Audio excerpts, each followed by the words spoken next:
Welcome to Failing Forward. This show is all about the other side of success. We talk to entrepreneurs, leaders, and innovators who aren't afraid to share the mistakes they've made. Because if there's one thing I know for sure, it's this. Every setback is just a setup for something bigger, if you're willing to learn from it. All right, here we are together for another episode today. I'm really excited about our guest. Somebody who I've learned a tremendous amount from, somebody that I've spent a lot of time with. He is wearing his official retirement shirt today. Today we have my mentor, former boss, business partner, confidant, someone that I have, learned a tremendous amount from over the time that I've been in business about not just business, but life, fatherhood, so many different things. So I'm excited for him to share some lessons today. We've got Harold Davis joining the pod today. Well, thank you. Thanks for having me. So Harold and I got together shortly after college. I didn't find a job working in accounting, and Harold was looking for someone to help out at his firm, and hired me ultimately to answer the phones, to work at the front desk. Can I explain? I think it would be interesting to see what happened. That was an interesting year for me. Yeah, let's hear it. We'll go over the beginning later on. I was with your chicken Davis right down here in Canfield. I was the CEO for about 20 years. And I thought I would, actually this goes into your failing thing. I thought I would say, I'm kind of tired of this. I want to get into business coaching, and I wanted to sell securities because my partners then, I think we had about 3 other partners, and nicest partners, really decent guys. Especially your chick was my partner for 20 years. Shout out to Billy. He's retired somewhere on the beach. And you know what? 20 years, we never really argued. We never had a fight with each other all the years. We every time we had a thing, I would try it, he would try it. And if it costs money, I would have to do it without him. But, that's okay. But, no, he was the nicest guy.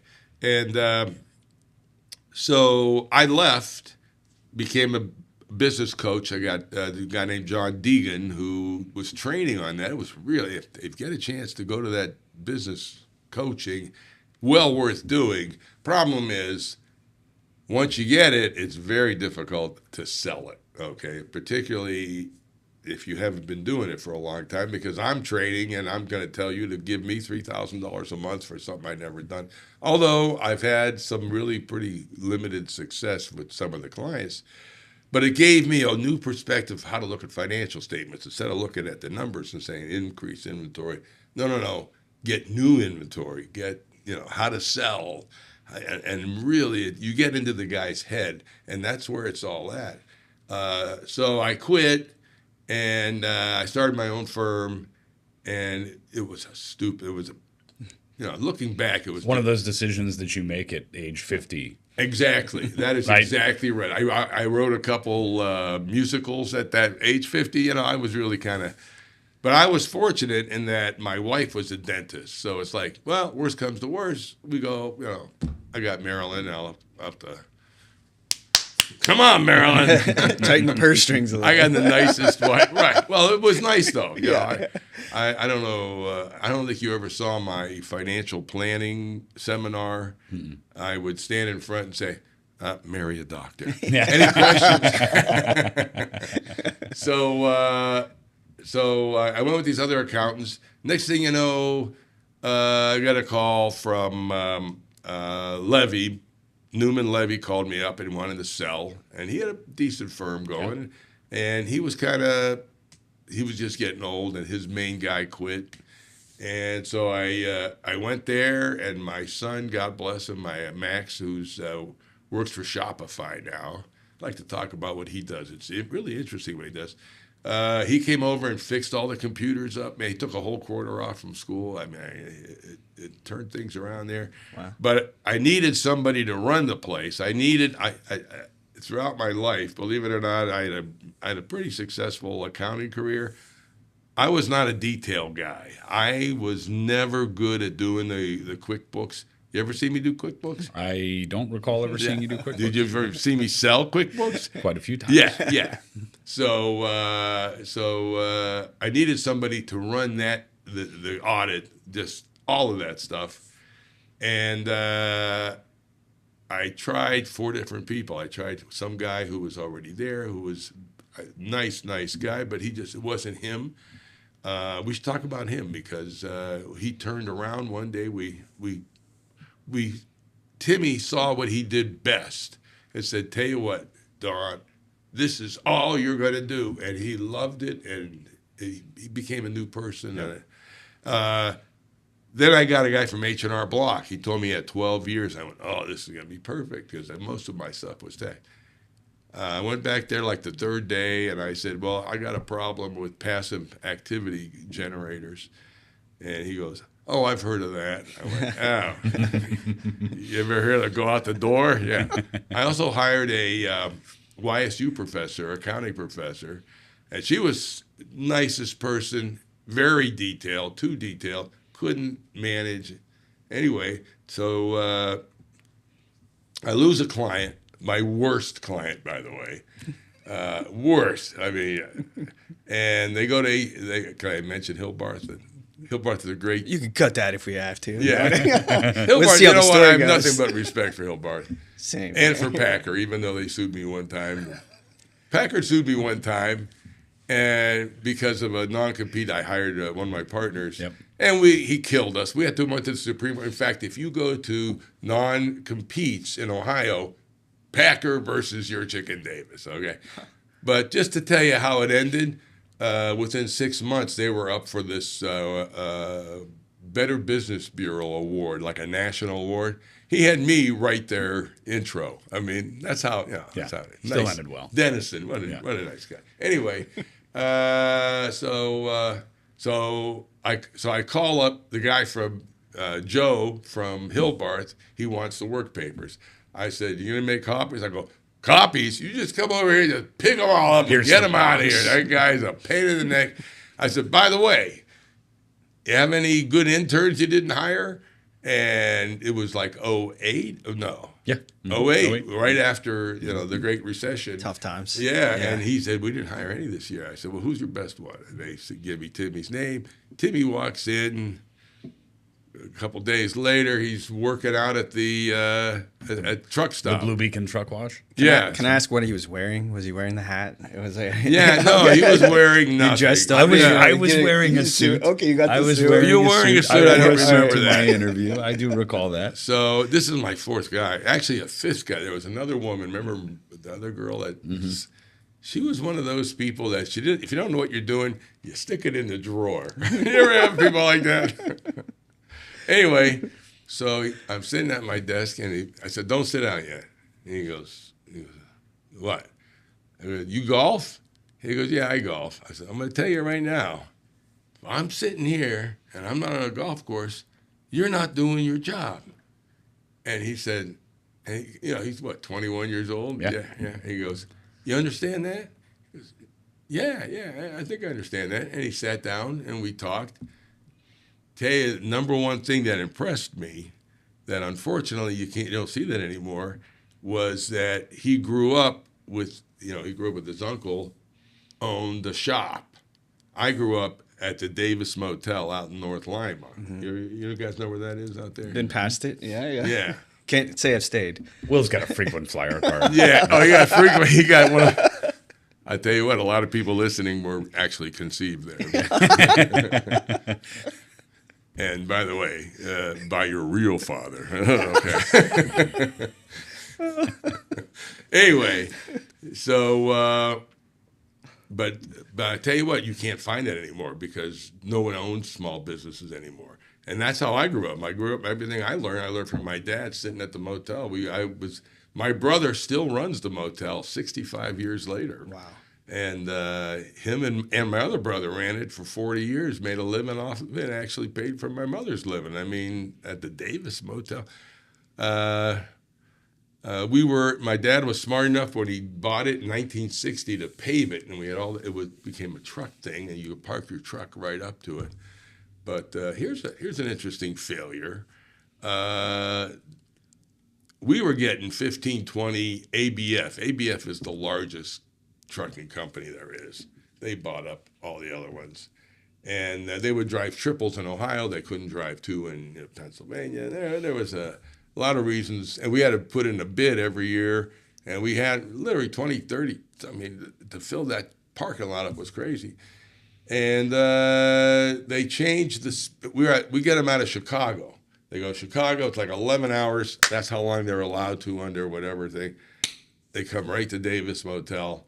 And they increased the speed limit in Ohio, and they would pass us up. And that's what's happening now. And it's just a different world. And we're probably going to be selling. They're coming back, though. I mean, there's a truck stop over there. There's a bunch more activity. Yeah, but but everybody's sleeping in their truck. The COVID, everybody starts sleeping. Yeah. Even the union guys. Used to be the union guys would not sleep in their truck. Now they're all. And where you made money is on the car carriers. Even they have a place in the truck. And they used to be all the car carriers were all union. Now, not so much. Yeah. They hire out these outs. Anyway, whatever. It's turned around. We're doing crews. Now we're doing this weekly, monthly thing, and we got this whole thing on TripAdvisor and stuff that we never had before. Right. Anyway, by the way, Davis Motel is 65 years old. Right. Still, it's like 4.3 on TripAdvisor. Sure does. Yeah. Higher than the new Holiday Inn out there. I mean, think about it. It's wild. And we have literally 300-400 people who made reviews. So it's not like my brother did it. Okay. But that's how I hired Timmy. Yeah. And now, but that's sad that you can't find anybody now whose father or her parents own the business, because those people understand there's no going home at 5 o'clock. Right. You got to get it done. And unfortunately, a lot of people grew up in an atmosphere where their parents, they would come home and just bitch about, the coffee's not good. Anything they could bitch about because they feel like maybe they got taken or for some reason. And there's like a mentality surrounding some semblance of entitlement that like I should go and work 8 hours and I should get paid and I should have this, long, healthy, successful career. It's like, no, I mean, you didn't put in the work. Someone needs to understand that at some point in time is that this country wasn't built on people just put it in cruise control and only working 40 hours a week. Yeah, well, and there's something great about doing that. Don't get me wrong, but you need a challenge at work, sure. And but to find somebody that went through, owning a business is the American dream, because it's just so much fun to be the boss. Or the American nightmare. Right. Nothing worse than an unsuccessful business, and we've seen it, and they don't pay their FICA tax, and you can't. Yep. Oh, it's one of the saddest things. You file bankruptcy, and you never get over it. I mean, it's really horrible. There's a lot of people relying on you too, and it's a little bit different from you making that transition from not owning a business to owning a business. If your parents didn't do it, right? I mean, you don't get that, or how to treat your employees. You got to treat I always say, how do you keep employees? Pay them more than they think they're worth, because then that way they don't start looking, and that was something early on that I learned from you, Harold. It wasn't just about paying people more than what you thought they were worth. Was appreciating them in other ways. I mean, I've told this story before, but we're a couple of tax seasons in. Harold and I are working together, and we sit next to each other in our offices, and I listen to music all day, and Harold's into music, and he hears all kinds of whatever weird shit that I'm listening to, and he eventually realizes that I'm a fan of Tenacious D. All right, so it's a Tuesday night during tax season. We're sitting in the office. It's 6, 7 o'clock, and he walks over to my office and he goes, "Timmy, we're going for a road trip," and I'm like, all right. I called my wife and I said, me and Harold are going somewhere. I'm not really sure where we're going. And we hop in the car and we start driving to Pittsburgh. And he tells me on the way, he says, we're going to see Tenacious D. And I was like, this guy not It's only Tuesday in tax season. not, They don't get not to only do that. notice Yeah. that I am a fan of Tenacious D, but it's our busiest time of the year. We both got a bunch of stuff to do, but yet it was like he showed that appreciation and like saw me and said, I know who you are, I know what you like, and we're gonna go do something fun together. And like that was one of those moments early on where I was it opened my eyes and I was like, this is more than a job. This is something that I'm going to love. This is somebody that I'm going to love doing it with. We had a blast that night. I mean, it's still one it of was my favorite fantastic. memories. Yeah. Well, I like Tenacious D too. I was my son may be a Tenacious D fan.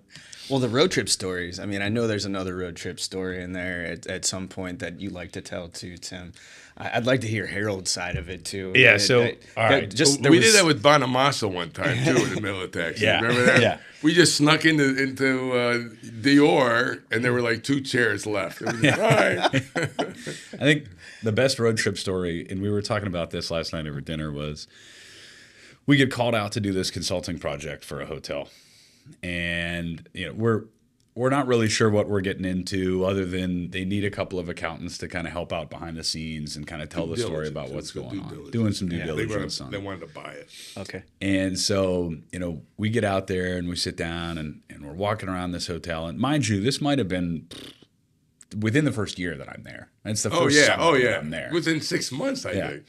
And barely out of internship. Yeah, is what it is. We I'm just still went the through a receptionist. month of sitting at the Hilton in Pittsburgh. Yeah. This is the one in Pittsburgh. So we're in Pittsburgh, and we're there with all these big attorneys and big consulting, this, that, or the other. And I have no clue. I literally was washing trucks a month ago, and Harold looks at me and he goes, "Timmy, I gotta go," and I'm like, what the hell do you mean you gotta go? And you remember it was Fred Widow when Fred Widow passed away. I forgot. Harold about needed that. to come home for the funeral, and he's like, I gotta go. I'm like, all right, let's go. We'll ride together. I'll go wherever you're going. He says, no, you got to stay here. You only had one car. like, It was his car. He drove his you, car. right? Yeah.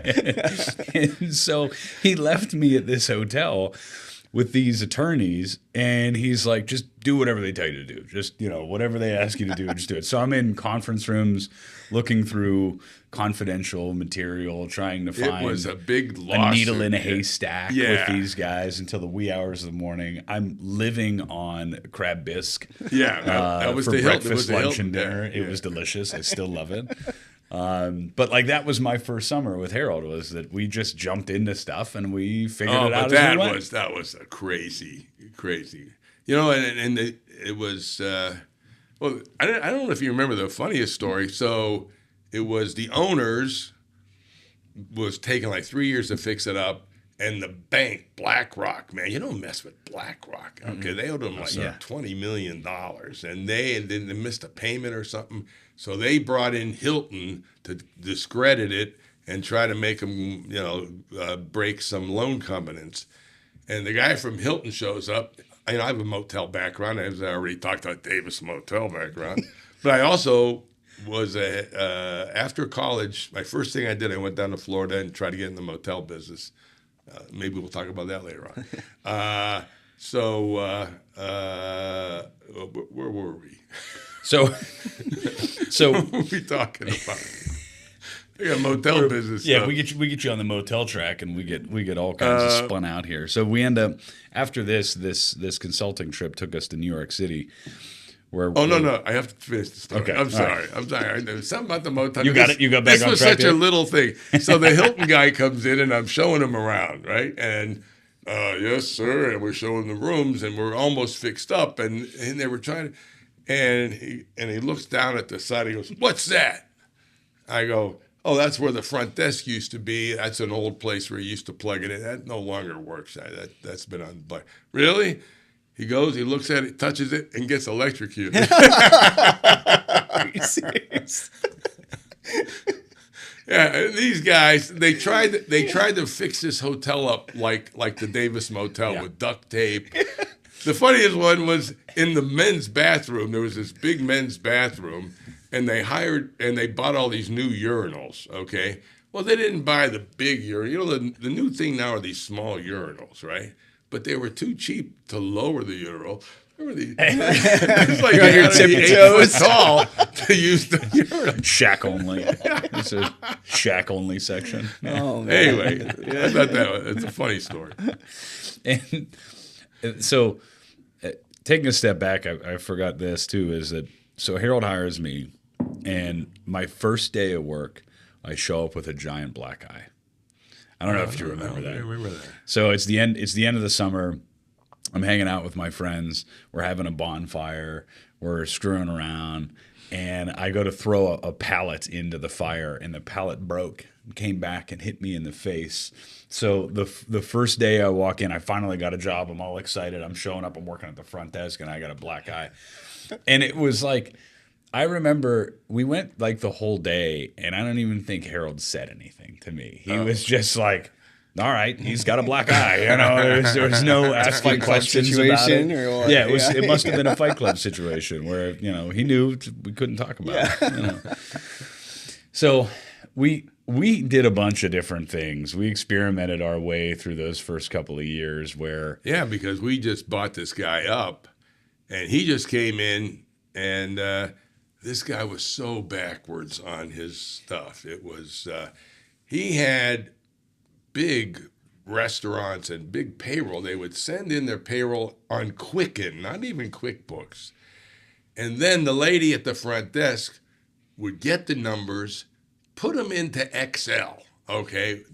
Why, I don't know, okay? And then she wouldn't add up the numbers. She would then add the numbers 10 key on a style. 10 key. It's like, we're talking crazy backwards. And then they would put it in some payroll package. Well, when my son came, and I told you he fixed it all up, he got the Quicken to download the Excel, as you do, and then you get the Excel to upload into OneWrite Plus, I think we were using, or QuickBooks, and the payroll was done. Mm-hmm. And in fact, that's what my son does now, is he does exactly that. He works for Shopify now, and I got to hand it to Shopify. Max is a problem solver. He's just like me. I was never good at doing the detail work, but he's a lot smarter than me. He trusts me on that. And he does these big, very similar to that. Because with Shopify, you're working with all these different clients, but it's one of the fastest growing in everywhere. And he always explained it to me. He goes, I go, what do you do? Oh, and one more thing about him. He says, well, I get the accountants, and he's a CPA, and I get the people writing the software. He says, I get the geek language, and I translate it into nerd language. It's a translation. Yeah. I'm a translator, and he's really good at it. Yeah. And I'm really proud of the kid. And he's up in Seattle now, and his wife works for Amazon, and they have a little daughter, and beautiful. So let's talk about the kids. We got 2 out of the 3 kids are accountants. Yeah, and they both have come to me at one point, not very happy, saying, you made this look easy. And they were saying, this is not, but. Well, you had some fun, right? I mean, you did all this and you were having fun the whole time. I've hung out with you a couple of times and you're always smiling, always having a good time. Well, I've had some very difficult years. We'll talk about that in a second, but my daughter is, Cincinnati has these 5-year things, okay? I told my kids they can go anywhere, any Ohio State university they want, and I'll pay for it. And I did, and they're all very successful. And, there's a couple really good Ohio State, OU, Miami. I mean, they're really some of the top. Youngstown State. Youngstown State. Of course, I went to Youngstown State. They're both of us. Uh-huh. So, especially in accounting. In fact, I helped with the accreditation with Inez Gross and who was the head of accounting then, the young lady. Well, anyway, so you get 5 years, and the 5th year you work with somebody, and she got picked up by a big 4 or whatever, the final 4 I like to call them, and she worked for the Limited, and then she got picked up for McDonald's in Chicago. She followed one of her boyfriends to Chicago. She is the director of international tax for McDonald's. I mean, kind of a big deal, right? It's a big title anyway. But and she likes it, and they like her, but what more can you say? And she just bought a really nice house. She just had her second kid. Wow. And Abby is the only non-accountant in the family. She's in Denver, and she's a speech pathologist. Yeah, right. yeah, Works in school yeah. systems there. Yeah, she works with kids. Well, she was working when you're a speech pathologist. You either work in the hospitals with the stroke victims, or you work with the kids. And I said, "What do you like better?" And she basically said, "With the kids, I get the summer off." There's something to that. Yeah, there is. Yeah. So that's something that I want to make sure that we talk about, because it's something I've always been really attentive to, Harold, is you have an outstanding relationship with your kids. And it's always been that way as long as we've worked together, is that I'm fortunate there. You've been friends with your kids. They like to hang out with you. They like to spend time with you. I'm fortunate enough to be on some of the Davis family text chains sometimes, and I see all the interaction going back and forth. And so, I mean, how did you guys do that? I mean, you had a very busy career. You know, you were working, you were building various different businesses. You were an entrepreneur more than an accountant. You were involved in a bunch of different stuff. You were very involved in the community. Yeah. How did you maintain and build that kind of relationship with your kids? It's just a personal relationship, you know. And Max is so much like me that I understood. We were not athletes, and I never pushed him, even though he did go through 8th grade football. Yeah. And I'm proud of him that he made it. I played like 3 years. I got hurt every year. And but I don't know. When the kids would get into an argument, I'd send them upstairs and I would tell them to beat the crap out of each other, knowing that they're such wussies they would never do it. And so they quit doing that. You know, it's kind of like, oh no. I tell you what I was really good at was when they would fight over a toy. We'd go, okay, you get it when this at the clock. You get it until the hand goes here, and you get it and the hand goes there. And they would say, I think that's a fair. It's trade negotiations in the Yeah, Davis household. Yeah, and we would go on a vacation here and there. I never went on vacation when I was a kid. We went on one vacation, but because my dad had to run that motel, I mean, that was a lot of hours. But of course, during tax season, I worked till 2 a.m. sometimes, and like every day. And I had a mother-in-law who made dinner every Friday night. Man, she was what a cook. I'm a nice lady, and her husband was even nicer, Herb and Esther. And I would come home Friday, and your chick would like, "You're going home?" You know, like, hey, I got. She was president of United Way. Oh, nice. And Jewish Federation. Mm-hmm. And so she knew everybody in town, and we would have whoever the speaker was at the table. I would come home Friday and literally just sleep in the chair while dinner was going on. I mean, that's when I first started with your chick. Well, you want to go into the history yet? Or? Sure. Okay. So I went to Ohio State, and I wanted to really be an attorney, and so I took logic classes. I was really pretty good at it. And my dad died my sophomore year. I had to come home and run the motel. And so I went to YSU, and I changed to accounting. And I enjoyed accounting. You know what?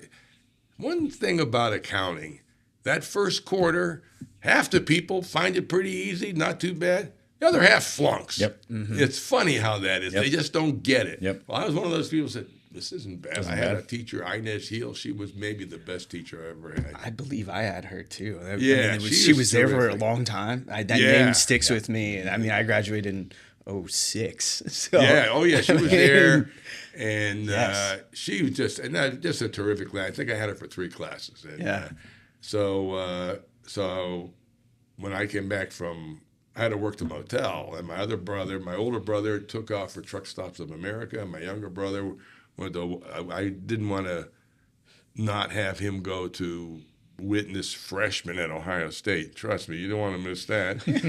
And my sister was only 10. That's what made it tough. And so I was juggling all that, and my mother got, she was a widow, and she couldn't even get out of bed. So I'm working the motel literally. And it was bad. It was like, I think there was a trucker strike, and I was sitting there. Some days I would get there Friday and not leave till Monday in the front desk.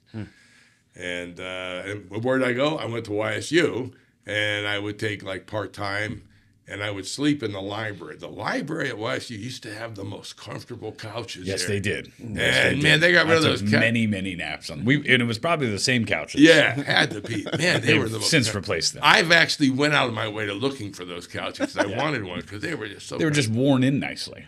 You know. Thank you. You're welcome. Thanks. So, so I graduated. Both my brothers came back to take my. That's how hard I worked. But during that time, it used to be dry out in North Lima, and we got our liquor license. And you know what? We were the first ones to sell liquor. Boardman didn't even have liquor back then. So everybody, we were selling. We were making some money on liquor. Yeah. And filling up. I'm gonna tell you, we've been there 65 years, maybe 50 of it. We had 100% vacancy. I mean, not vacancy, occupancy. Okay, yeah. Every night. And is there a bar in there, or are you no, just selling truckers? Yeah. Truckers, man. There's a cooler. Taking it on the road. There's a cooler with a truckers, 6-pack. right? And taught my father. My father was a hustler. He would give him a free beer under the table, even though it wasn't allowed. And truckers became like family because they would be there every Tuesday. We used to get these independent drivers out of Texas called CNH drivers, and it was so hot during, and they would pick up at Sheet and Tube. They'd pick up the pipes for the oil wells, and they make 2 trips a week. They would pick up on Monday, they'd pick up on Friday or Thursday. But on Monday, it was so hot, they'd come on Friday and just stay at the motel and just party their brains out. I mean, I'm like 6, 7 years old, and I'm carrying them beer. And I walk in one day, and they had the beer can stacked up till it touched the ceiling. I looked, and he goes, "We did it!" Okay. Congratulations. You see that at the Guardians game in right field, right? Yeah. They just build the tower. Yeah. Exactly. Yeah. So I want to ask something based on something you said, Harold, is that, and this is something you and I always related to, and I think shaped our view of the world, is that when your dad passed away unexpectedly around 50, he was 52. He was 52. He was plowing snow at the motel that day. See, don't do that. So I can see a common thread is that when you and I were getting together and you were kind of starting this next evolution of your life and your career and we're experimenting with new things was right around that same time, and you have such an amazing relationship with your kids. Do you think that loss at that abrupt time shaped how you viewed the world? And I mean, was that something that you thought about often? Was that you could go at any point in time, and that's how you became? Well, you know what? That's true. But I mean, when my dad died, I mean, I tell you what, when your parents die, you grow up. It's like it's like, wow, I didn't realize how much I relied on him, even though. You just don't realize it, and you have to make harder decisions. And you were how old? I was 20. Okay, yeah, and so it hyper accelerates a time where you're already kind of growing up and having. Yeah, well, I had to run the motel, and the really motel wasn't doing. That was like the worst years because of the trucking strike, and then I graduated college. I went right down to Fort Lauderdale, and I was running the Marriott down there, and I had a girlfriend here who there was a couple women I should have married that I didn't, or I could have married, and I wasn't ready or whatever. You can't marry them all. No, that is what's tough about life. You have to make a decision where you want to live, what do you want to do, and it changes everything. Yeah. And it's particularly who you want to marry. I believe it's the most important decision. Who you want to marry? Who you ultimately end up marrying changes the course of your life. I often think, there's a couple different women that maybe I could have married when I was younger. I didn't get married until I was 30. And I think I would have been just as happy. Yeah. But I always look at my wife and I say, well, I always say, boy, did I make the right decision, because she is terrific. She supports me. Yep. Now that I'm getting older, she kind of prods me a little bit. She's always prodded you. Yeah. Marilyn always had. But no, I definitely made the right decision. Yep. But I'm a type of guy, I think I would have been happy, doing what I'm doing. I'm playing music and doing whatever. But anyway, so I'm down there in Florida. I got a call from Deloitte. No, my girlfriend calls me and says, hey, there's a job at Deloitte. Got a job with Deloitte. This is a good failure thing for you. And I'm literally on the beach I was just in the ocean, and I said, hey, I'm coming up there Monday for a wedding. How about you interview me? He said, no, I need a resume. I go, I'll bring the resume with me. He goes, well, do you have one? You could fax it. I go, no, I'm going to make it up tomorrow.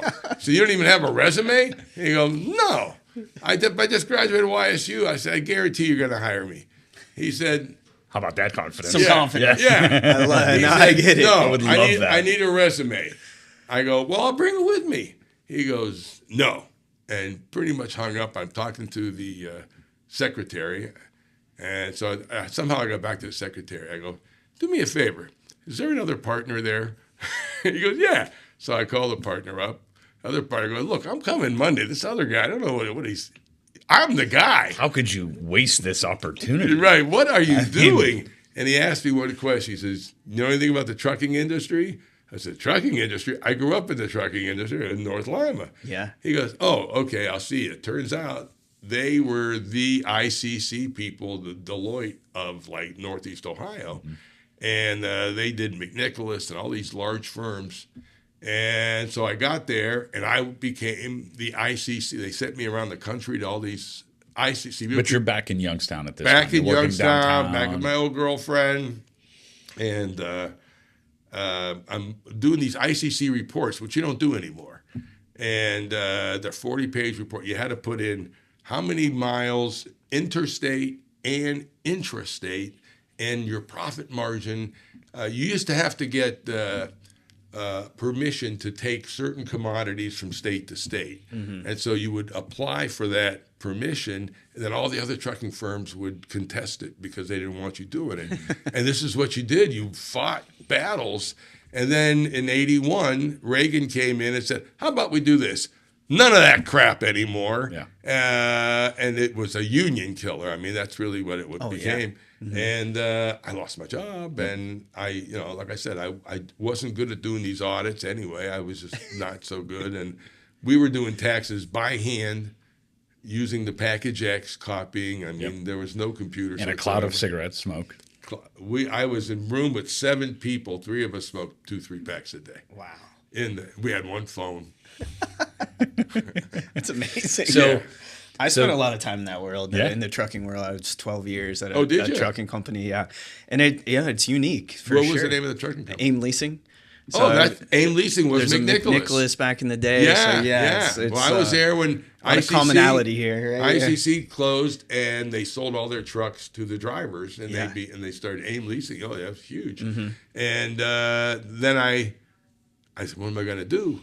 And so I went to the motel and started doing truck drivers 1040s that year. We still have truck drivers that come in. They still. I mean, I was really good at doing truck drivers, and they that word spread pretty easily. Yep. And some of them didn't even have homes. It's like, where do you live? Where do you want me to live? Yeah, and I say Texas. Oh, okay. So the trucking industry kind of falls apart locally here. The steel mills are gone. Yeah. At that point in time, this is when you're kind of starting your own thing, right? This is when the entrepreneurial that was a mistake. Bug kind Looking of back, I was only 23, 24 years old. Yeah, that was it was a mistake in that I should have looked to buy somebody. I didn't know what I was just lost. I did not expect that to happen. What's a bomb that gets dropped on you, right? I mean, that's an entire industry that just disappears. My job was gone, right? Yeah. And actually, before that, I was with Deloitte. I remember it was the day John Lennon died. We had this breakfast. It was we're going to get pens or something. Because Deloitte's leaving town. And by the way, my girlfriend at the time, who called me back, worked for Ernst & Young. And Ernst, I think it was at the time. And so I used to hang out all there. It was really a very cute thing. We'd go to each other's parties and stuff, and it was pretty fun. But they said, we're leaving town, and if you want to go to Akron, we'll set you up. But otherwise, you're going to take about 20% decrease in pay. I my first year there, I had a W-2 of $10,000. And he says, well, back then it was a lot of money. No, it was not. It was nothing. And I worked till 2, 3 in the morning with I had a mentor there, Frank Dixon. We used to call him Saint Frank. What a nice sweetheart of a guy. Wonderful human being. Frank. Busier than heck. He would take the time and sit down and go over it with you. And we had a guy named Charlie Masters, who I think still working here, doing oil wells, working, I think, with Simon. He was like one of the entrepreneurial guys. You'd walk in and just piles everywhere, and he would sleep in his chair at night. And they you know, I kind of mentored off of them. And Charlie said, as I was leaving, he felt bad. As I was getting kick my ass out the door. Yeah. He says, you know, you really got to do something else. And you know what? But he meant it in a good way. He's looking out for you. Right? Yeah. But I started doing 1040s. Next thing you know, I share an office with Lou Katz over in Poland. And there's a guy named Ron Mostoff who was an attorney, sent me a couple clients. Still, I was sleeping on my mother's couch, making nothing. And I had one secretary who we shared. And then I went up to the 1350 building. A couple doctors kind of brought me in on my own. Mm-hmm. And somehow I found Yurchik. We had a mutual client that were breaking up. It was two doctors fighting over they're breaking up. They were fighting over the copy machine. That was like the whole... Not cheap, though. I mean, back then especially, right? Yeah, well, that was expensive. Yeah. And so I started... And there was no computers. I said, well, if I'm going to do this, I got to get a computer. So I got a computer. I knew nothing on computers. They had this thing called IBM Write, and I was doing all my stuff, and it was a dot matrix printer. Oh, yeah. And it was a typewriter. With the plug about this big. What year was this about? Oh, it had to be 80. It was right after I got married, so it had to be 90. Okay. And... Right. And that's what it was. And so Yurchik, so I started looking for tax software. This was like all new tax software. I was still manually doing I had all the forms there, and I had a couple bad ones, and there was one that had the form on the screen. And it was a guy named Barry Chipman out of California. And I would actually write him, and he would call me because I would say, hey, Barry, man, this depreciation's not right. And I would tell him about truckers in particular and, you know, what we ought to do and things he ended up selling the TurboTax. He became TurboTax. He became, you never wrote me a... Should have gave you a little kickback for that. Hey, you helped him fix this. Yeah. How long, right? But that was a very wise thing to make the form on the screen. Yep. Mm-hmm. But then, so I would give a copy back when first started in with computers. They would give you software, and you could just copy it as much as you want because they'd want to suck the next guy in. Right. And so I gave a copy to Yurchik, and he had his woman that he worked for, and next thing you know, he was one of his clients built a building over in Poland. He says, "You want to join us?" Mm-hmm. I go, "Who's us?" And the other guy was George Tablak, who was the county auditor at the time. And I said, "Well, I'm not doing anything here. This is, I'm barely getting by. In fact, it was not good. I just got married, had a kid, and my wife comes home from dental school, and it was like, oh, by the way, I owe $1,500 a month to Case Western Reserve. What? Yeah, you thought you had a cheat code in marrying a doctor. Yeah, she couldn't really get a decent job because back then they had those dental clinics. Anyway. But learned a lot from George Tablak. Learned a lot from him. He had a sense about him because he was the accountant. He was really one of the smartest guys, one of the smartest accountants you'll ever see. I think he had a master's in accounting, but he won Auditor of the Year. But he was a straight shooter. And in this town, they make fun of things that go on in this town.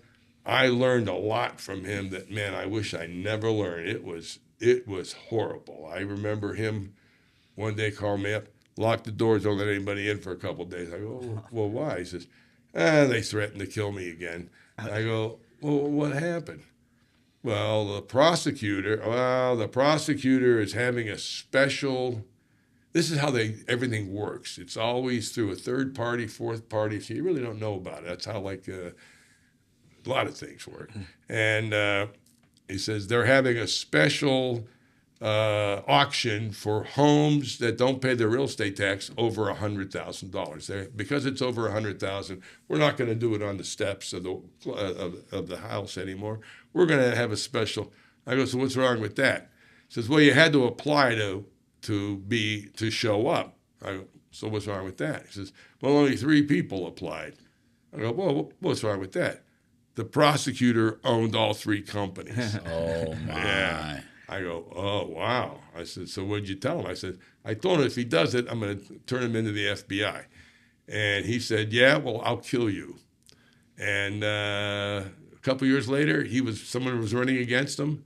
He had him shot. It was like, it was a real thing, right? You think the auditor wouldn't be, that crazy of a position, you have no right? clue. Yeah, This was the tail end of like Youngstown's crime scene too. Was that this was when everything was kind of starting to fracture apart. It was disorganized crime. It was organized crime for many years. On the tail end, it became disorganized crime, and disorganized crime was just very horrible about the way that they were. Yeah, doing you're right. things, You're right. I always say, I think this town is maybe as corrupt as most other towns. The problem is, it's one thing to be corrupt, but don't be stupid and corrupt. You're just supposed to hide that stuff. Yeah. But there, it's right in your face. Yeah. And I don't want to even know about it. And but there was a lot of stories like that with George. And George, he had to quit after a couple of years because he was signing the personal property tax returns, which he was the auditor of, and he had a problem. He just wanted to move on. But George was always kind of like, from my perspective and spending some time with George,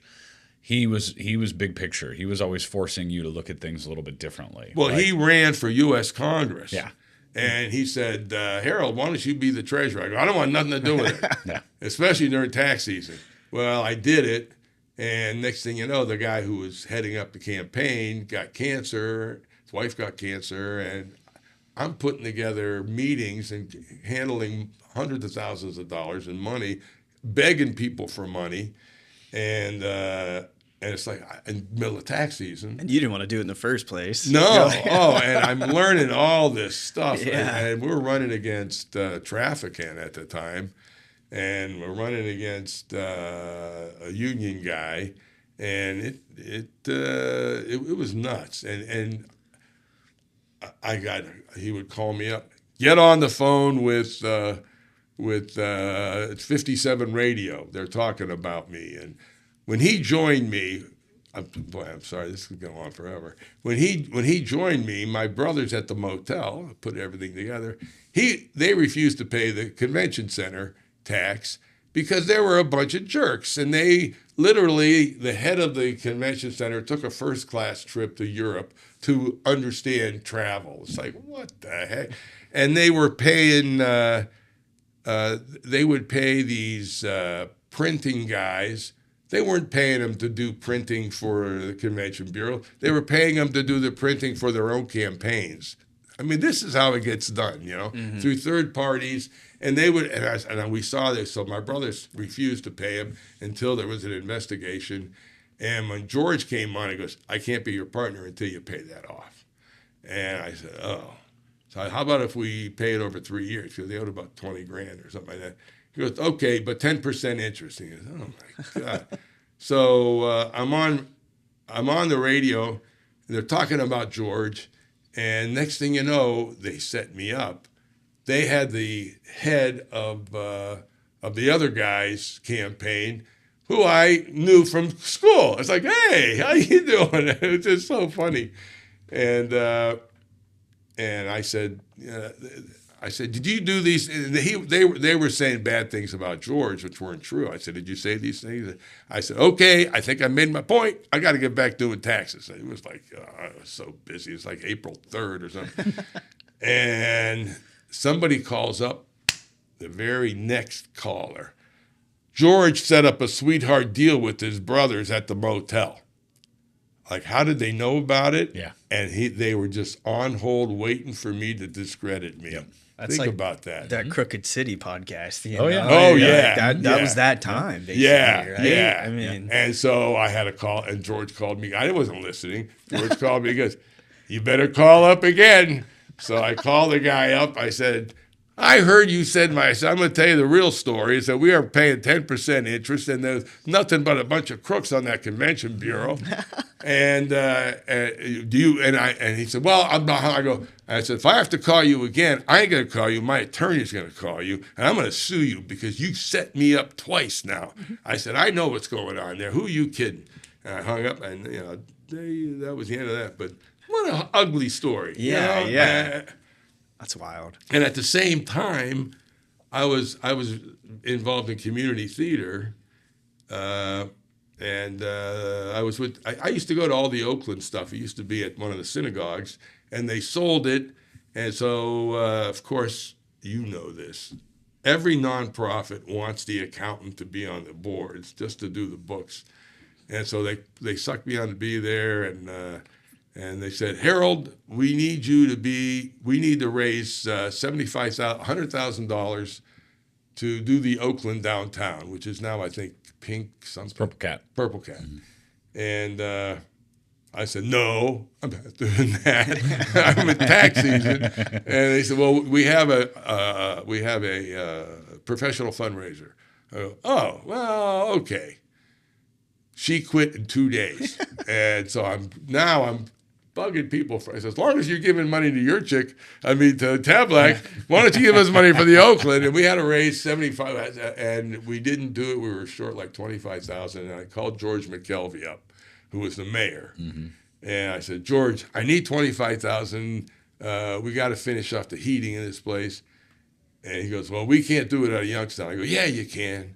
And he goes, "No, I can't." But then I got a call. He called up the bank. And National City Bank, God bless them, called me up and says, "We'll loan you the money." I said, "Well, I'm going to tell you right now, you're probably not going to get paid back if you give me a loan." He goes, "We know." Yeah. And they never did. Right. But it was so successful. It was like the coolest place. I was so proud of that place. And that's why I wrote my shows. But a lot of failing in there, right? Yeah, a lot of failing. And then we got killed. He got killed in the election, but I learned a lot from that, man. Mm-hmm. You learn a lot, especially with the campaign. Man, that was just so ugly. So don't do it is what you're saying? Don't do it? I learned one thing, okay, and it's sad, okay. All the politicians are owned by people, okay. People think, well, they have money, they collect the money, but they're going to do what they want to do. No. I worked with this one. I was a lobbyist for a Small Business Association, the national one. I did that for a little while. And I would go up and I was trying to lobby, and I looked at the guy. I said, "This is an easy one. It was an EPA issue." He goes, "Well, I went there and I tried to say, I will vote for this as long as," he was a union backer, okay, "as long as it's all union work." I said, "Well, that's kind of stupid." I said, "EPA is going to help this town because every piece of land in Youngstown is contaminated someday." And he, God bless this guy. He was just straight with me. He goes, 80% of my money comes from union. If I would vote for this thing without that amendment, they're going to run somebody else in the primary. Mm-hmm. I said, "I don't have a choice." I said, "So I don't want to waste your time." And I said, "Oh." He said, "You got to really," and you think about the billions now that are. And it's a fine line, though, is that, you're, as a politician, you're required to represent your people, right? You right. are elected to represent, but you have to get your elected. Constituents. Yeah. Right. And if your constituents are ultimately demanding that you do X, Y, or Z, and that's the loudest voice in that room is the one that ultimately shows up with the most money or has the most traction or has the most this, that, or the other, it's very easy to see how this puts us in this position long term, right? Citizens United, when they voted that, it made everything 100 times worse. And I think that's why we're in the position where you could give unlimited money anonymously to but not even to the candidate, to a separate organization that's going to support the candidate. And why that's worse is this separate organization not only is going to support the candidate, it's going to support the guy giving the money. So they're going to do commercials for both, and it's going to be just fake news. And unfortunately, both the Republicans and the Democrats, no one's saying turn around to Citizens United. But that, my own personal view, is that's why we're so screwed, is that they're all owned by somebody. What I would like to see, and this would be so easy to do, is I'm voting for somebody, and I see this more and more, and I'm voting, okay, give me a list of who gave you money. Right. At least I know who owns you, okay? I mean, I want to know if you took $1 billion, like Elon Musk, at least we knew who owned this guy, right? Yeah. But if you took $1 million from the healthcare, I mean, our healthcare is so broken, it's ridiculous, which could be fixed so easily. But why? Because they give money there. Same thing with the gun stuff. I mean, the bottom line is, if I'm a Republican and I vote against this gun thing, I lose money. I can't take the money. And that's sad. It's sad, but I don't know how we fix it. It's just one of those things that you can't fix. Yeah, capitalism is a little bit everywhere, and capitalism. Well, but there's a way of fixing that. Yeah, there's a way, but you can't. I don't know how you fix it. Yeah, it's like the Israel deal. Until Hamas decides, I don't want no more. I used to be, when you did a war, at the end of the war, someone would surrender, and then you cut a deal. Anymore, all the wars, this just continue on forever. Right. And nobody, since really World War II. We can't even have a good war. Yeah, you can't finish a war. Ruined it forever. Would you guys just finish the damn thing? And so there's never an answer. It's just like, what's the answer? Well, they have to surrender. Well, they're not going to. Now what? Right. Well, then there's no answer. So you learned clearly that politics was not the route that you wanted to go down after hanging out with George and working on the campaign. Yeah. Well, I actually was asked to be the Youngstown City Treasurer one time. Well, George invited a lot of these guys to our party, so I got to know them. And they're decent enough people, but man. And I used to do some contractors that had deals that took contracts with the city. Oh, just miserable. And it was horrible. It was horrible. Once you go through that learning experience, and now, after George is done, you have probably a 20-year run with Yurchik and Davis as a firm. After George. I was $20,000 in debt on credit cards. That's how bad it was. Yep. Wow. And I paid it off. And on my 40th birthday, I remember I paid it off. I would go the whole year and do deficit spending, and on April 15th, I'd pay off all my credit cards. But Yurchik, well, we had a flood. We moved into this place over in Poland, and we had a flood, and so it's like we had the lower level. Mm-hmm. And so next thing one of my clients had the Yurchik and Davis building, and they lost their lease, and we moved in there. But they're still there. Yep. So I don't know why they keep my name up there, but that's cool. I don't care. So your name is on 2 different buildings here in Youngstown between Yurchik and Davis and HD Growth Partners. Yeah. I think they do it, one, because they're too cheap to change the sign. And I think somebody sues them. They're like, oh, that's Davis. You get a little brand recognition in there, too. It goes a ways when you think about the names that are in this valley. And but they also put money in behind the name. The branding.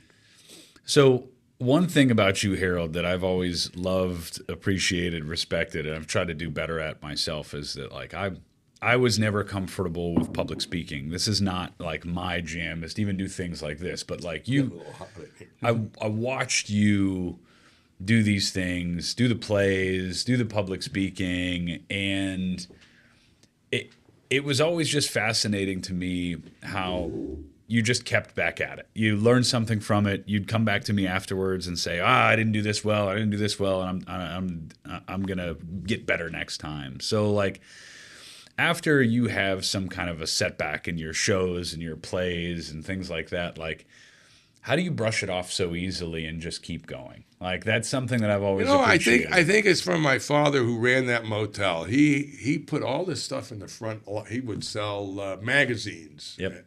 And he had this whole drug rack. He would sold drug, underwear. I remember sitting there and I see some guy pick it up, stick it in his pocket while he's renting a room. I said, Dad, that guy stole some deodorant. He goes, oh, that's what it's there for. They enjoy stealing. Yeah. I go, okay. I enjoy stealing. They think, they're union guy. Not union, whoever they are. He would only buy. We used to go to Hills and buy stuff, and it was like a quarter. The popcorn and the Slurpees at Hills. You remember? Oh yeah. Well, we would sell CB radios but that's like part of it. And one point with your chick, we had a guy named Dave Wilkerson who's still here, smartest guy. Dave was a client. He had his computer shop, and he was helping me. We had the very first network in accounting. Yep. And it sucked. It was, I would press save and I have to re-input the whole thing. It was horrible. And, but he tried the best he could. Yep. But he was, those war games when you put in, he would go to school, have a random phone generator, come back, and he would try to break in through his Atari. Oh, yeah. Okay? Think about that. Call up Atari, and he had the FBI at his house. I mean, it was like the real deal. And he said to me, he says, I'm going to start this internet provider. I'm going to do emails. And I got this guy, he's going to give me $20,000, and all I'm going to need is to buy modems. And I go, oh, sounds great. And, here's a great fail story. And we had these cops who were going to put up the money at the last minute. Rush Limbaugh at the time was saying that the internet was crap and you should never use it. Mm-hmm. He said, I'm listening to Rush Limbaugh. This sounds like it's just some fad. This internet thing. Yeah, this internet. I mean, and this was literally one day he walks in, he goes, look at this. I go, well, what is that? He goes, it's called the World Wide Web. This is how early it was. And so there's a couple, this one guy in town who, most generous guy in town, and his son wanted to get into business. Why don't you work with my son? I go, oh, okay. I said, we only need $20,000. For him, it was nothing. And this guy, he's given. I would just go to him for nonprofits. He'd write the check right there. I mean, this guy, he's salt of the earth. And the son, he's very involved. Oh, he likes it. I'm an internet provider. It's like I didn't even know what the hell it was, to be honest with you. Yeah. But he comes to the table, he has the check, he says, the only thing I have to change in this agreement is I own 51%. And because he was going to own like 49. And David says, is that a big deal? I go, yeah, it's a big deal. I said, nah, you can't do that.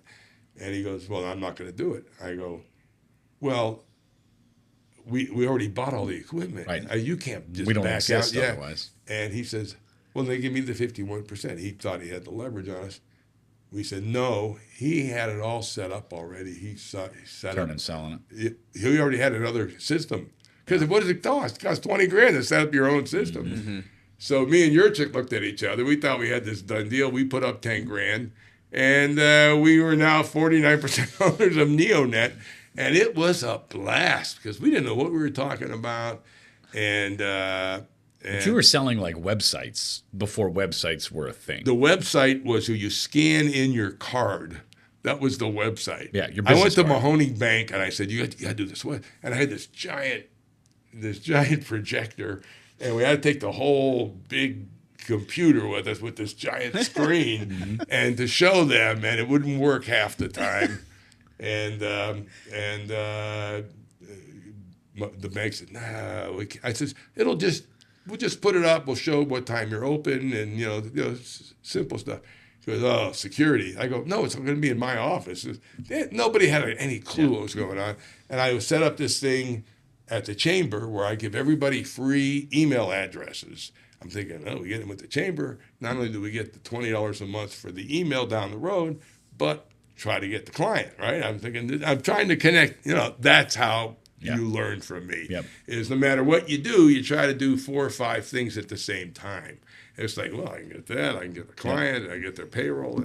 Stacking gets powerful. Yeah. And they didn't do it, but some guy from the chamber who had a lot of money and a lot of power and a lot of connections comes in, buys it from us. It's like, oh, good, I'm glad we're done with that. But something you always taught me about technology, though, was being at the tip of the spear. You can be too early if you're at the tip of the spear. That was you exactly want to just where be we a were. little behind that tip of the spear a little bit. Well, I'll give you my biggest fail. Okay, so during this whole time, like the biggest, everybody had fax machines. The fax machines were like $1,000, $1,500 at the time, and everybody had them. Yeah. In fact, right now, do you ever go to a doctor and you have to transfer files and they use fax machines because according to something you're not allowed to use on the internet? Have you seen that? No, is that what we still? The IRS still uses fax machines. So stupid because it's privacy thing, whatever. So there was this thing someone came out was it's a fax machine in your computer. You put this thing in your computer and it'll download the fax, translate it into Write or Word, whatever it was at the time. And it's like, wow, you could save all these documents in your computer at PDF. I think they just invented it. It was before PDF. And it's like, wow, that the original is email. What's that? Yeah, but it's like, you fax it in, you save it, you put it to their file, and it was like, we got to be the first ones to do this. So I hire a sales lady, I get some guy who knows how to put them in, and they put them into one of mine. It's like, oh, it seems to work okay, and I wrote letters to half the chamber. I said, we only better do half because this is going to be real busy. Well, we got the first 3 people. I said, oh, this sounds great. I called it Comcast. I had all this stuff printed up, and we put in the first one, and the guy called me. He goes, because I had like the fastest, most quickest computer, and it worked okay.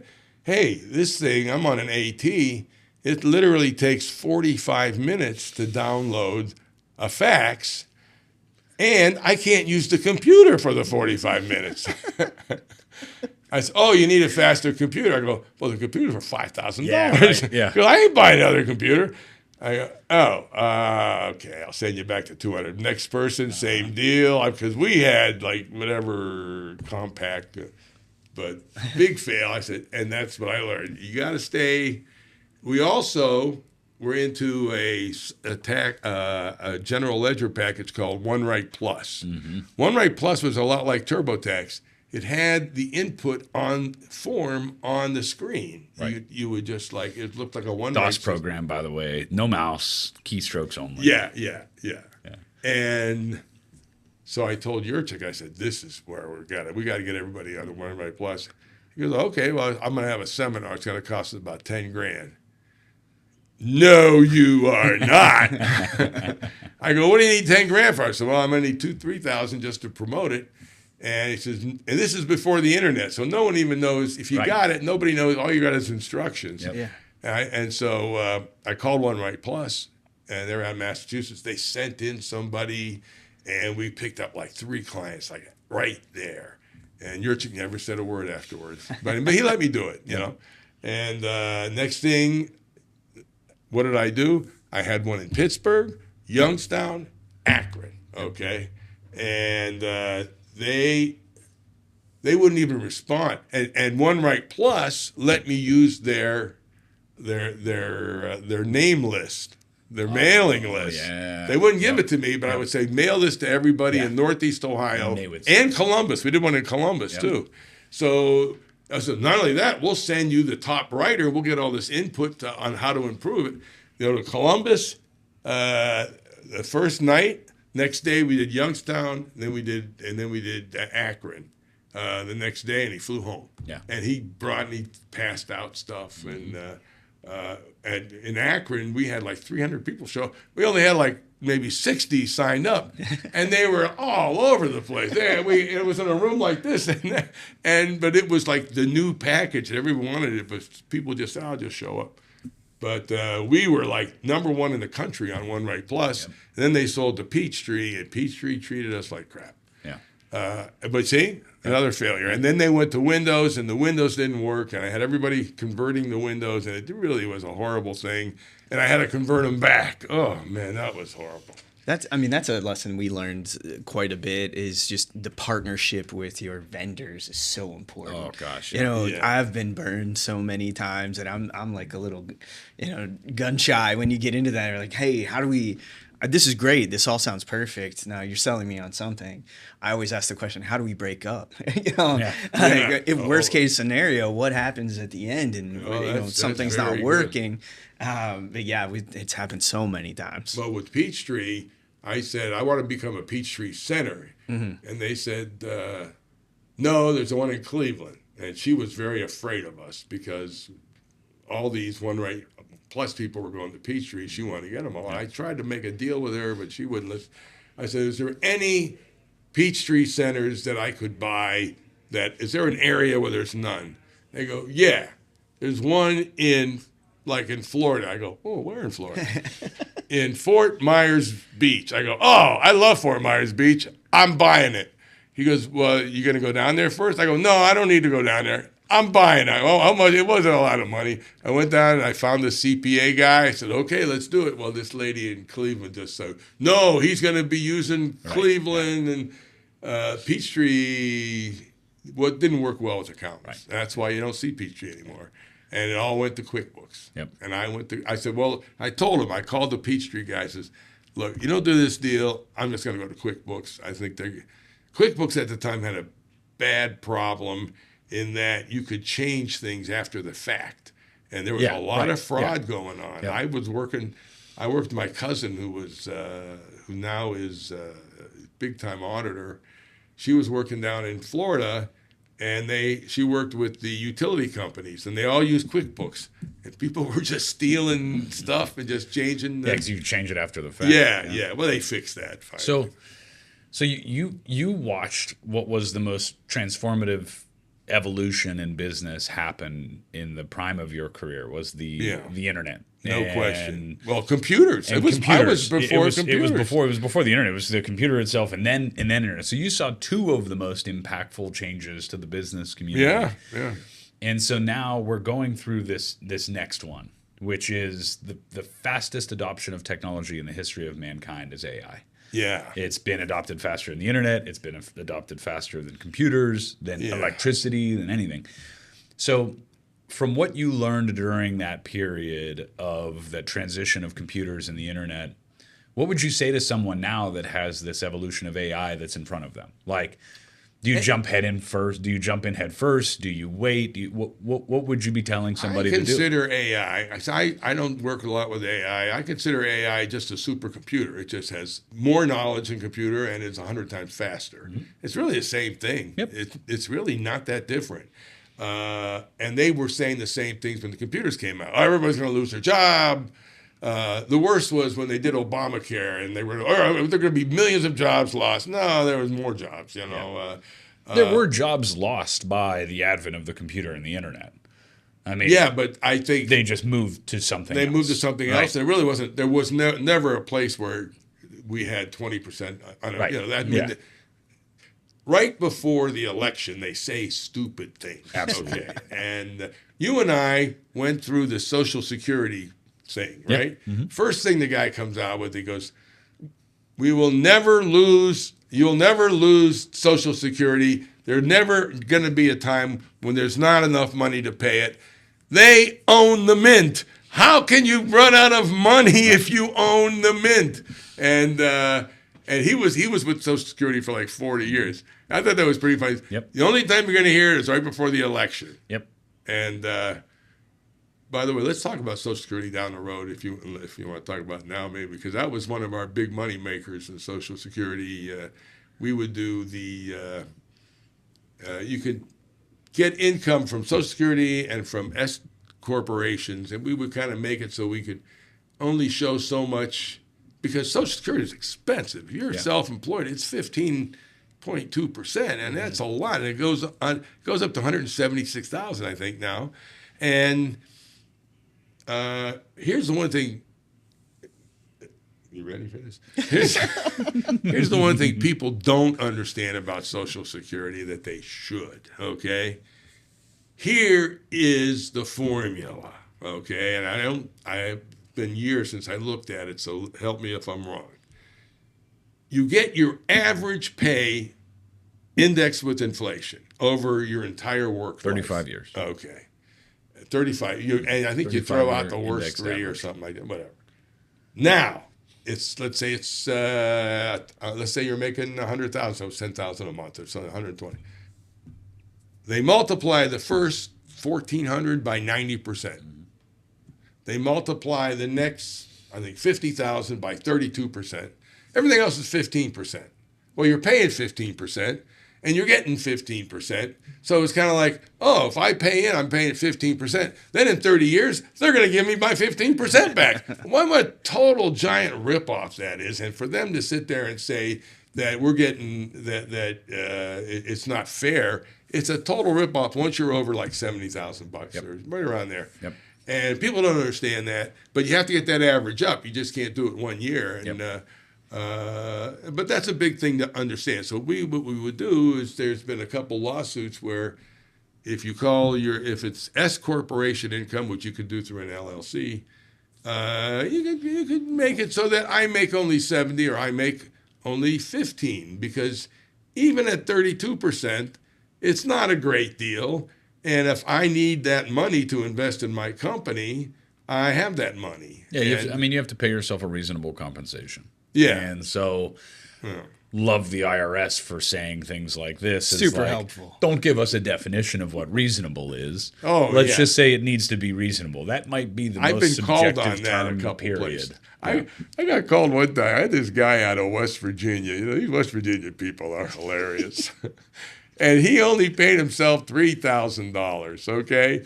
And it was like, and the IRS came in and says, look, you made $50,000 in S corp. You only made $3,000. I said, well, give us a number. We'll fix it. And he goes, no, what's wrong with $3,000? I go, well, you can't live on I live on $3,000. I go, no, you don't live on. He goes, well, I own my trailer.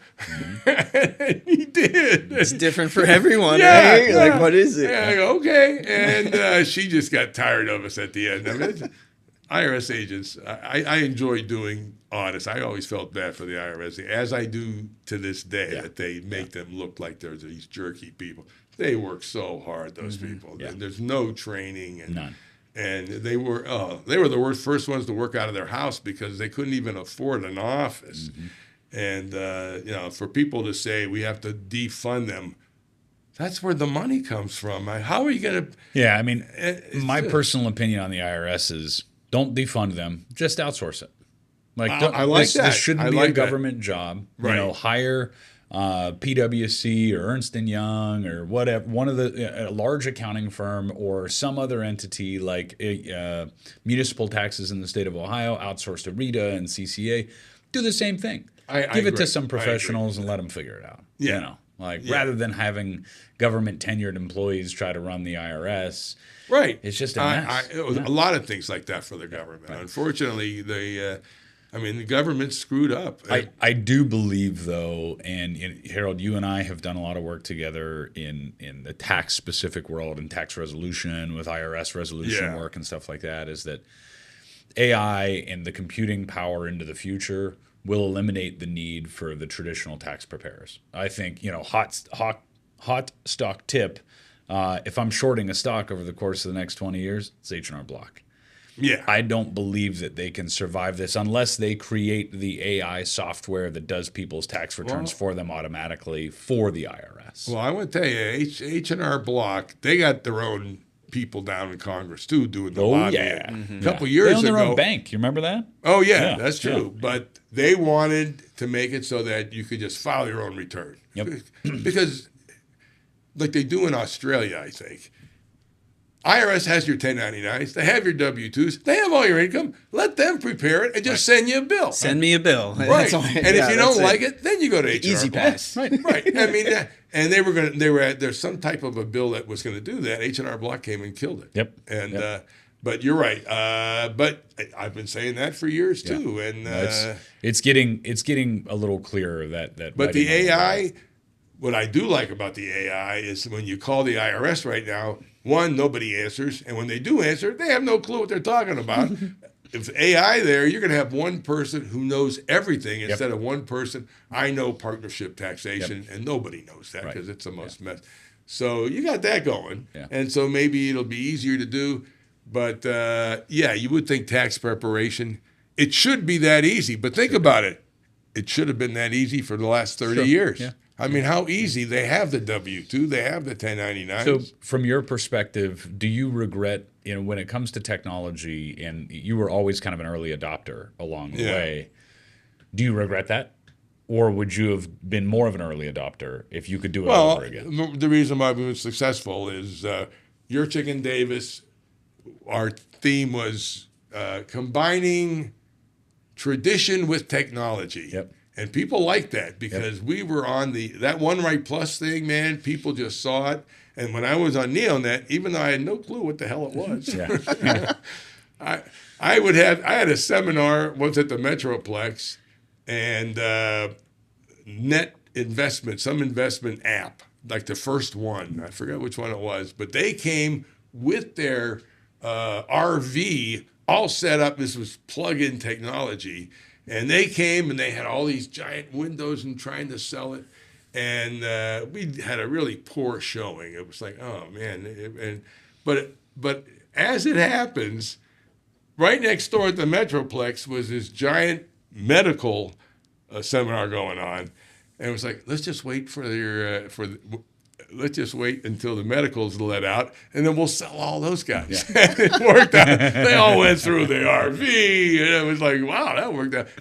And me and Billy, our pictures were on the front page of the paper that we were like head of technology. Yep. But that's kind of how we sold it, was this technology, and we were pretty good. I know One Right Plus was big.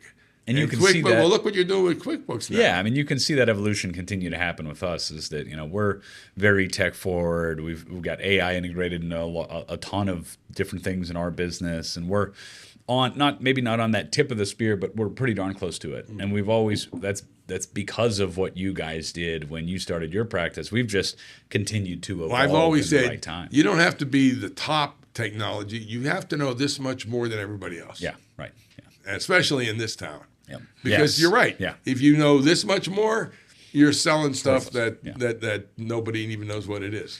So as we kind of button things up here, if you could go back, if you could jump into a time machine today and see Harold at 24, 25 years old, now knowing what you know, right? You've had a very successful career. You have an amazing family, and now great kids and beautiful grandkids, a great relationship with your wife. What would you tell yourself at 24 years old that you would do differently? Well, when I started my accounting firm, I should have bought somebody, but you know what? I don't think I could have. At 24 years old, I'm going around at 24 years old trying to sell like these $1 million companies. Like, you're 24 years old, and they're right. And I have one computer, and I didn't know how to work it. And if I had to do it over, I don't know. I was just determined to be successful in that, and I was sleeping a lot of years on my mother's couch. Yeah, and getting a partner was a good thing. Buying up, when I left Your Chick, I was going to do this other whole thing. And like I said, the one guy called me up. I bought him up. Next thing you know, I got this guy, and I bought up a really lousy firm up in, a couple lousy firms up in Northeast Ohio. Mm-hmm. Next thing you know, I'm selling us like we're a big regional firm, but really, we were just doing QuickBooks, which was the big sale. Mm-hmm. But back at 24, I might have gone back to law school. Yeah. Because I like screwing with people. Most people say I like helping people. Nah. No, I that was kind of my goal. I was really good at I was a philosophy major, but really logic. Mm-hmm. And I may have looking back, I would have liked to have tried getting into the motel business on a whole different, buying up all these old motels, converting them into these retro motels. I still think there's money to be made there, especially now that all the motel, during COVID, all the motel bills went up like 30. Did you notice that? It went from $80, all the Holiday Inns, to $130. Oh, yeah. It's expensive. Right. Yeah. I know. Yeah. So now Trying to go to Cleveland.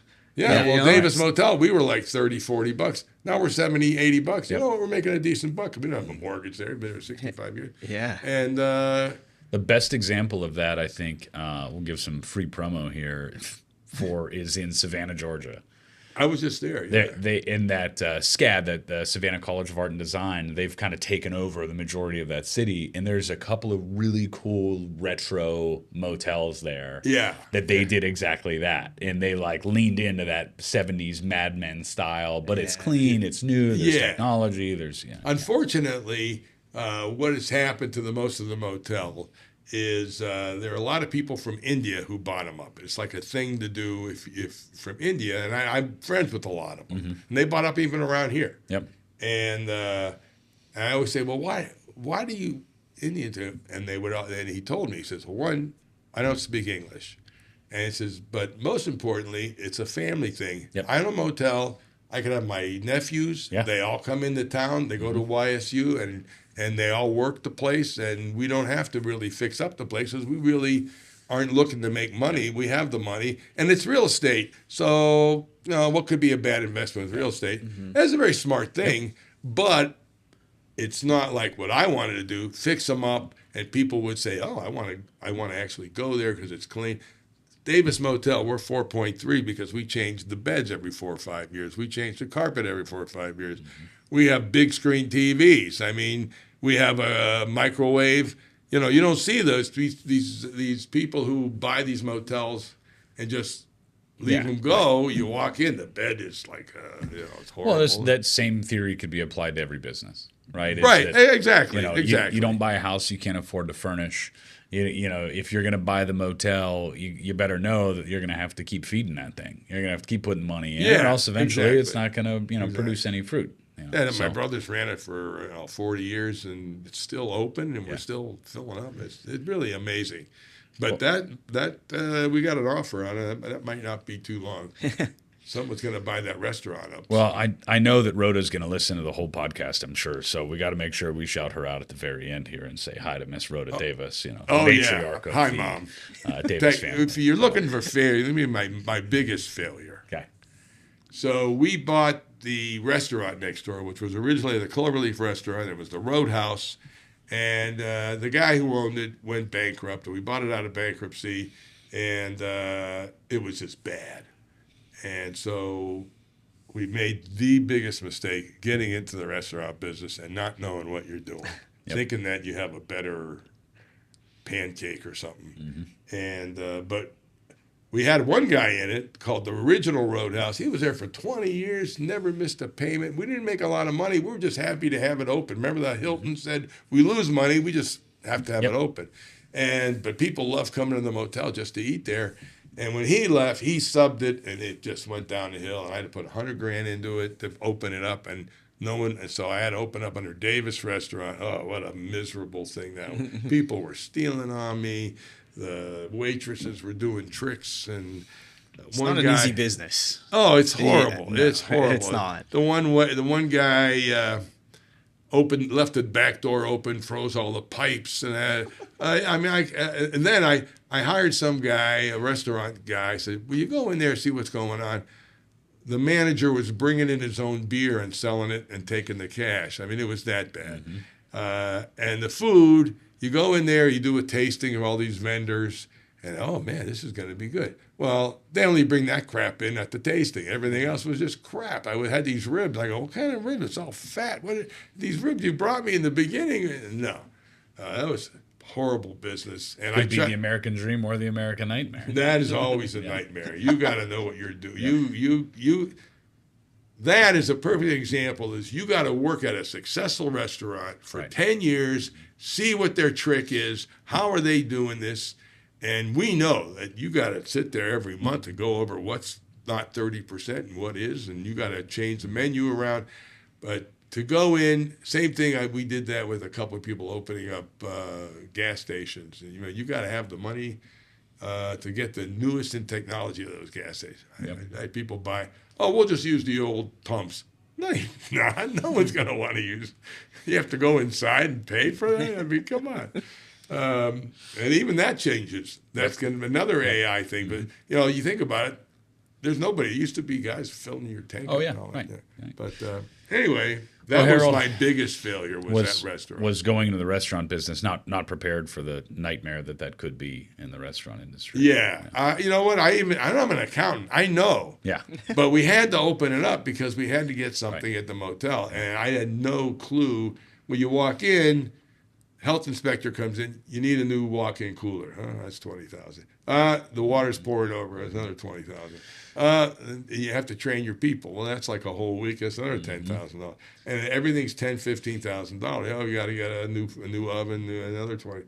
And most people go to a restaurant on Fridays and Saturdays, right? And it's busy, and you think, there's plenty of money coming through the door that you can fix those things, right? No. And you can deal with all those things. You got to do that every day. But you don't realize that you go to that restaurant on Tuesday at 2:00, and you got all the people still sitting around. You got all the equipment you still got to maintain. You still got all the other crap that you got to deal with. Yeah.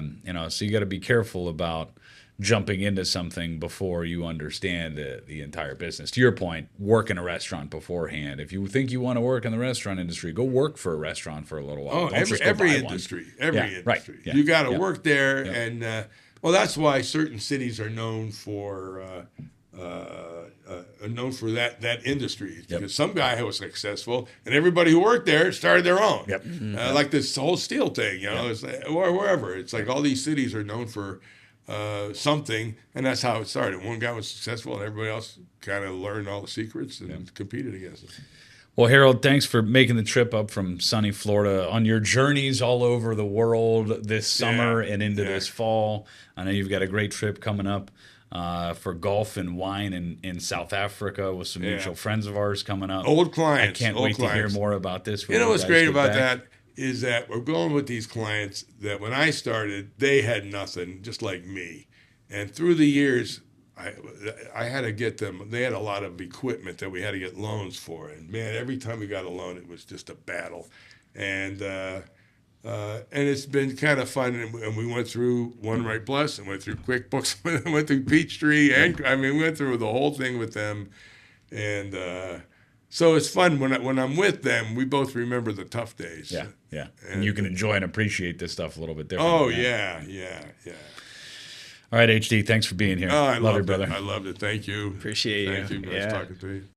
Thank you so much for listening. This podcast wouldn't be possible without Stonefruit Studios and Bentley Studios. If you'd like to support the podcast, the most impactful thing you can do is subscribe on Spotify, Apple Podcasts, and YouTube. And leave a review and/or comment. If you found this episode particularly helpful, we also encourage you to share it with a friend or on social media. Until next time, keep learning, growing, and failing forward.